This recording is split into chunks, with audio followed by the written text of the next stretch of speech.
आज आपण धाराशिवमध्ये श्रीकार सर्व्हिस सेंटर 2023 मॉडेल आहे टाटा पंच, जिला की आपण सीएनजी किट फिटिंग केलेलं आहे. हिला मिझो कंपनीचं सीएनजी किट फिटिंग केलेलं आहे. तर हे सर आहेत सूरज माळी सर, त्यांना आपण त्यांच्या गाडीला सीएनजी किट फिटिंग केलेल्याचा अनुभव विचारू. सरांकडे आलो होतो. माझी इच्छा होती की मी सध्या रहिवासी धाराशिव आहे, परंतु माझी इच्छा होती की लातूरला बसवायचं. आपल्या सिटीमध्ये कोण असं चांगलं बसवलं असं कॉन्फिडन्स नव्हता, परंतु ह्यांची ओळख झाली. ओळखीनंतर यांनी रेफरन्स केले, म्हणजे यांनी कुठल्या कुठल्या गाड्या आहेत सीएनजी बसवल्यात ते सांगितलं, परत त्याचा रिव्ह्यू घेतला.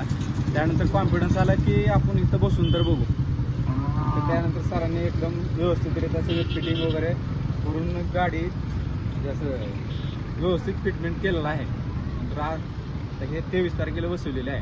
2 दिवस मी प्रवास करून आलोय. गाडी एक नंबर चलते. काय म्हणजे ते लॅक नाही असं, म्हणजे काय असतं ते काही प्रॉब्लेम वगैरे काय सुद्धा नाही. ॲव्हरेजच्या बाबतीत पण एकदम ओके, एक नंबर ओके आहे. हे आपण पाहू शकता.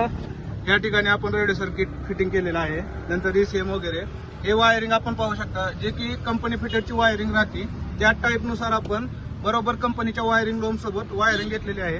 हे इथं पाहू शकता आपण ऑटोमॅटिक सीएनजी किट, जे की स्विच बटन आहे. ऑटोमॅटिक गाडी सीएनजी पेट्रोलवरची सीएनजी वर कन्वर्ट होते. आणि इथं बूट स्पेसच्या बाबतीत पाहू शकता, तर हिला एकदम मस्त सॉलिड असा बूट स्पेस भेटतोय.